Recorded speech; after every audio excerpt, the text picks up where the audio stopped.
और इसी बीच सीधे लिए चलते हैं आपको देहरादून, जहां पर नागरिक सुरक्षा कार्यक्रम को संबोधित कर रहे हैं पुष्कर सिंह धामी। एक अनुपम दृश्य आज हम सब के सामने यहाँ पर प्रस्तुत किया है। इस परेड में हमारी महिला होमगार्ड्स द्वारा दी गई शानदार प्रस्तुति हमारे राज्य में महिला सशक्तिकरण का एक शानदार उदाहरण है। और जब मैं आप सबके बीच में परेड का निरीक्षण करने के लिए आ रहा था तो हमारे डीजी होमगार्ड डॉक्टर पीवी के प्रसाद जी मुझे बता रहे थे कि 1 2 3 टोलियां, तीनों ही टोलियां हमारी महिला जवानों की है। निश्चित रूप से ये हमारे राज्य के अंदर महिला सशक्तिकरण तेजी से हो रहा है, इसका एक बहुत बड़ा उदाहरण है। साथियों, हमारा होमगार्ड संगठन राज्य में सामाजिक सुरक्षा और व्यवस्था नियंत्रण के रूप में बहुत ही सक्रियता से काम करता है। मैंने स्वयं देखा है कि होमगार्ड के जवान न कभी धूप की चिंता करते हैं, न बरसात से उनके हौसले पस्त होते हैं। वो हर परिस्थिति में, हर स्थिति में अपने दायित्वों को पूरा करने के लिए तत्परता से काम करते हैं। हमारे होमगार्ड जवान न सिर्फ कानून व्यवस्था को बनाए रखने या यातायात नियंत्रित करने में अपनी सेवाएं देते हैं, बल्कि इसके अतिरिक्त चाहे वो चार धाम यात्रा हो, कुंभ मेला हो, कांवड़ यात्रा हो या अनेक अवसरों पर हमारे महानुभावों की जो यहाँ के कार्यक्रम होते हैं, उन सभी कार्यक्रमों में और धार्मिक आयोजन में या अभी उद्घोषक यहाँ से कह रही थी इन्वेस्टर ग्लोबल समिट हो, G20 हो, और जहां भी व्यवस्था बनाने की बात होती है, उन सभी व्यवस्थाओं में अपनी बहुत महत्वपूर्ण भूमिका निभाते हैं। इसके साथ ही विभिन्न चुनावों को आयोजित करवाने में भी होमगार्ड्स के जवान नियमित रूप से अपनी सेवाएं देते हैं। साथियों, हमारा प्रदेश भौगोलिक रूप से संवेदनशील प्रदेश है, जिस कारण हमें समय समय पर और हर वर्ष प्राकृतिक आपदाओं का सामना किसी न किसी रूप में करना पड़ता है। ये चुनौती हमारे समक्ष हर वर्ष खड़ी होती है। मुझे ये बताते हुए गर्व का अनुभव होता है कि प्राकृतिक आपदाओं के समय जब भी हमें आपकी आवश्यकता पड़ी है, आप लोग हमेशा तैयार रहते हैं। और आप लोगों का एक ही मंत्र है, जहां कम वहां हम।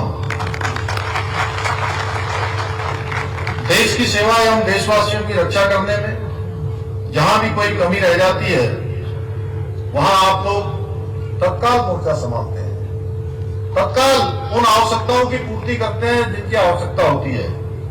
साथियों, आप सभी के हौसले और समर्पण को उचित सम्मान देते हुए हमारी सरकार ने जवानों के कल्याण और संगठन के उत्थान हेतु अनेकों महत्वपूर्ण निर्णय लिए हैं। प्रेमनगर देहरादून में एक अत्याधुनिक इंडोर फायरिंग रेंज का निर्माण किया जा रहा है, जो हमारे होमगार्ड्स को शस्त्र प्रशिक्षण में लाभ पहुंचाएगी। हमने होमगार्ड्स के लिए सेना के जवानों की तर्ज पर CST कैंटीन की सुविधा भी प्रारंभ की है। होमगार्ड जवानों को पहली बार 12 आकस्मिक अवकाश देने का निर्णय भी हमारी सरकार के द्वारा लिया गया है। इसके साथ ही महिला होमगार्ड्स को प्रसूति अवकाश प्रदान करने का ऐतिहासिक निर्णय भी हमारी सरकार ने ही लिया है। प्रदेश के 9 स्थानों पर कंपनी कार्यालय, ट्रांजिट कैंप और इमरजेंसी सर्च एवं रेस्क्यू सेंटर स्थापित करने की भी योजना बनाई गई है। 13 करोड़ से अधिक की वित्तीय स्वीकृति से इन केंद्रों का निर्माण हो रहा है। ये केंद्र उत्तराखंड को आपदा प्रबंधन के क्षेत्र में मजबूती प्रदान करेंगे। साथियों, आपका समर्पण, मेहनत और निष्ठा हमारे राज्य को देश का श्रेष्ठ राज्य बनाने के हमारे विकल्प रहित संकल्प के लिए आवश्यक तत्व है। इसलिए आज के अवसर पर मैं आपको ये विश्वास दिलाता हूं कि हमारी सरकार आपके हितों की रक्षा के लिए हमेशा संकल्पित रहेगी और इसी संकल्प के साथ आज के इस अवसर पर मैं आप सभी जवानों के लिए ये घोषणाएं करता हूं कि पुलिस कार्मिकों एवं एनडीआरएफ की भांति एसडीआरएफ की भांति 9000 फीट से अधिक ऊंचाई पर ड्यूटीरत होमगार्ड स्वयंसेवकों को 200 रुपए प्रतिदिन प्रति जवान अतिरिक्त प्रोत्साहन राशि अनुमन्य की जाएगी। एसडीआरएफ जवानों के साथ ही प्रशिक्षित होमगार्ड्स को तैनाती होने पर 100 रुपए प्रति जवान प्रतिदिन प्रोत्साहन राशि भी अनुमन्य की जाएगी।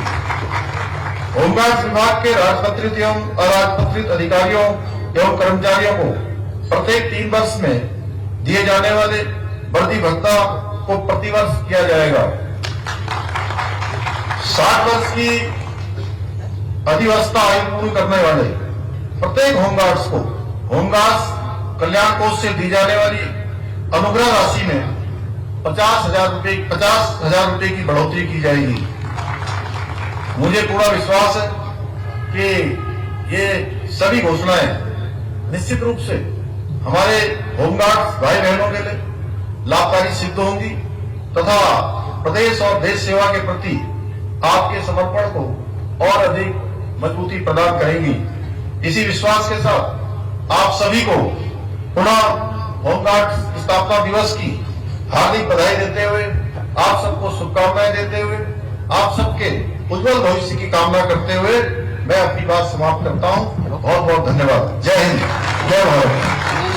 धन्यवाद महोदय। माननीय मुख्यमंत्री जी का